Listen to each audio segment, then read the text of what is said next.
سبحان ذي الملك والملكوت سبحان الذي لا يموت سبحان الذي يحيي الخلائق ولا يموت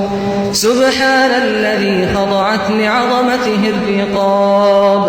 سبحان الذي ذلت لجبروته الصعاب سبحان رب الأرباب سبحان مسبب الأسباب سبحان الذي في السماء عرشه